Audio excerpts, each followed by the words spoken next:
मंदिर अपने आप में एक अनोखा तो होगा ही होगा। नमस्कार दोस्तों, मेरा नाम है अनुभव और आप देख रहे हैं वेरीफाइड इंडियन। जो खबर भारतीय मीडिया में पिछले 2 दिन से होनी चाहिए थी वो खबर बिल्कुल गायब है और उस खबर के ऊपर अमेरिका में हंगामा मचा हुआ है। खबर है न्यू जर्सी से, जहां पर एक मंदिर का निर्माण कार्य चल रहा था, जो कि BAPS फाउंडेशन एक संस्था है, उसके द्वारा मंदिर बनाया जा रहा था। वहाँ पर होता क्या है कि भारत से कुछ 90 से 200 मजदूर ले जाए गए थे R1 वीज़ा पे। R1 वीज़ा वहाँ पे जो ये मजदूरों के लिए जारी किया जाता है। उस मंदिर निर्माण कार्य में FBI को खबर मिली कि वहाँ पर जो मजदूर काम कर रहे हैं उनको न्यूनतम दिहाड़ी और जो घंटे निर्धारित होते हैं काम करने के, उससे ज़्यादा काम कराया जा रहा है।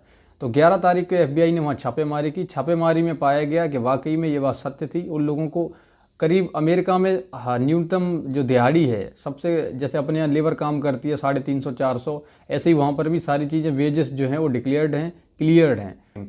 तो वहाँ पर हो क्या रहा था कि जो न्यूनतम दिहाड़ी $10-11 प्रति घंटे होती है, तो उन लोगों को एक डॉलर से लेकर के $1.5 प्रति घंटे के बीच में दी जा रही थी। और खाने पीने के भी कोई अच्छे प्रबंध नहीं थे। और एक तरीके से जो उनके पासपोर्ट वगैरह थे, ऐसा वहाँ के अधिकारियों का दावा है कि जो उनके पासपोर्ट थे वो जब्त कर लिए गए थे और उन्हें किसी से भी मिलने जुलने नहीं दिया जा रहा था। जैसे ही खबर वहाँ अमेरिकन सोशल मीडिया में ट्रेंड करने लगी, जैसे ही खबर बाहर आई तो अमेरिकन ने बहुत तीखी प्रतिक्रिया जाहिर की है। किसी ने ये कहा है कि मानव तस्करी का मामला है, किसी ने कहा ये बधुआ मजदूरी का मामला है, तो यहाँ तक लोगों ने कह दिया कि ये गुलामी कराने का नया तरीका है। अब वहाँ FBI ने निचली अदालत में केस दर्ज कर दिया है। फिलहाल मंदिर निर्माण में रोक लगा दी गई है और आगे की कार्रवाई की जा रही है। मैं ये पूछना चाहता हूँ अब तमाम हिंदुस्तानियों से, तमाम भारतीयों से, कि ये जो अंतर्राष्ट्रीय स्तर पर इस तरीके के प्रकरण होते हैं, इस तरीके के मामले होते हैं, अब वहाँ के जो अमेरिकन्स हैं उनका मंदिर निर्माण को लेके एक जो छवि बनी है, अब उस छवि का क्या, वो छवि कैसे मिटा पाएंगे हम लोग? वहाँ के जो लोग हैं उनकी प्रतिक्रियाएं आप अगर देखना चाहें तो अपना ट्विटर खोलें और इस खबर पे जाएं। वहाँ के द न्यूयॉर्क टाइम्स ने बहुत बेहतरीन तरीके से इस खबर को कवर किया।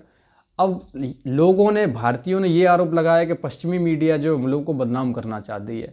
तो मैं ये कहना चाहूँगा कि अगर वो बदनाम करना चाहती है तो हम ऐसे कामों में लिप्त क्यों हैं? हम क्यों हैं इन कामों में लिप्त? इसकी जवाबदेही कौन तय करेगा?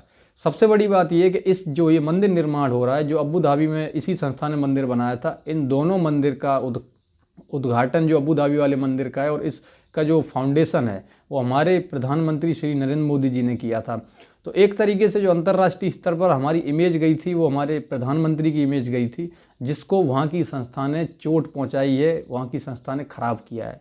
भारतीय मीडिया ने इस मुद्दे को इतना ज़्यादा गंभीर नहीं समझा और नहीं दिखाया। हालांकि भारतीय मीडिया के लिए दलितों से जुड़े हुए मुद्दे आज भी कोई मायने नहीं रखते, ऐसा मुझे लगता है। इससे पहले भी इस संस्था में एक मजदूर पकड़ा गया था जो नाबालिग था, 17 साल जिसकी उम्र बताई जा रही थी। इस खबर को भी बाहर नहीं आने दिया गया। ये खबर अब क्योंकि 90 से 200 मजदूरों के बीच की है, तो अब इस खबर को वहाँ की मीडिया ने बहुत तरीके से कवर किया है और वहाँ पर खूब हंगामा मचा हुआ है। हालांकि अपने आप में बहुत गंभीर और बड़ा मामला है, क्योंकि अब ये जो खबर है वो अंतर्राष्ट्रीय स्तर पर फैल चुकी है। लगभग देशों में ये खबर पहुंच चुकी है।